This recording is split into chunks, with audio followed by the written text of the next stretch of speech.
that they'll call someday and take me. Specific goals for the team. I have none. You know, you can read all kinds of books about goal setting, and you have to have goals. You're never going to get there. My goals are very basic and general. We don't talk about, we have to have the most wins. You know, we had the most wins in the league last year. We didn't set out to do that. It happened. We don't talk about winning the conference. We don't talk about winning a championship. Honest, cross my heart.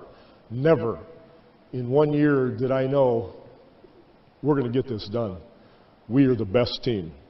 February, March, April, we are going to kick ass. It's obvious we're the best team. Never have we talked about that or felt like that. It's ingrained in those guys that it's a journey, it's a process, it's difficult. The joy is in the process.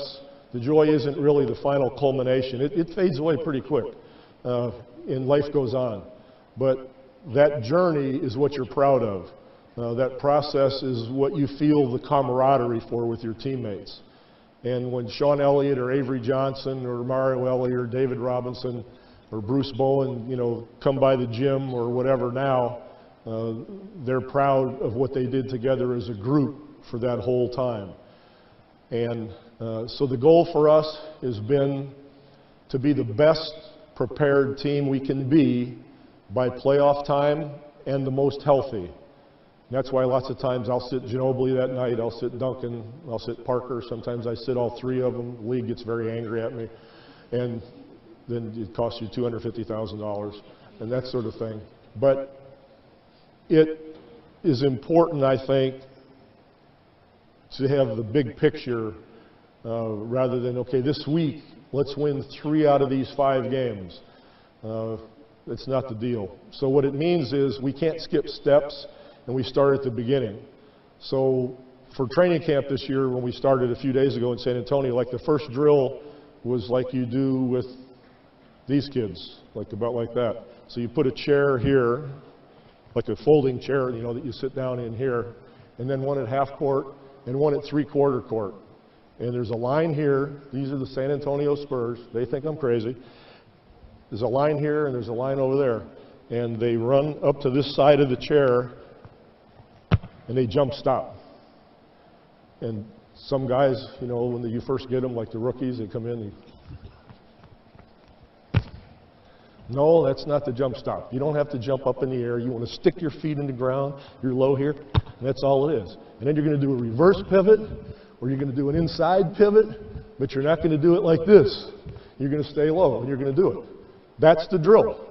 Then they go to half court, and they do that. Then they go to 3/4 court, they do that. Then they come up the other side and go there. And that's where we start every single year.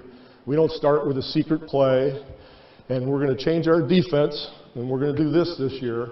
We add a wrinkle to the offense, we'll add a wrinkle to the defense. Like I said, Coach Messina has already told me how bad my offense is, and he's going to change the whole thing. But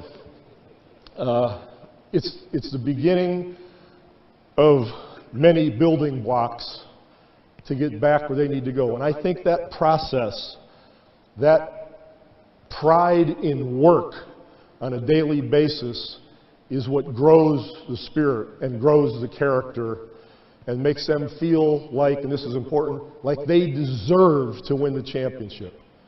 Your team has to feel like they deserve it, like they've worked harder than everybody else. It doesn't necessarily mean you ran suicides all morning long.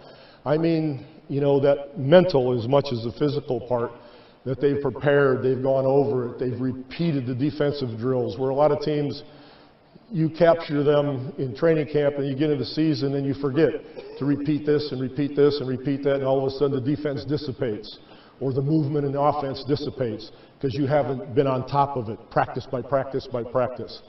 But that's where the beauty of the game is, and that's what builds you to be able to sustain yourself in playoffs or have a devastation like we did and come back from it. So those are the kind of goals that we have. Thanks for your attention.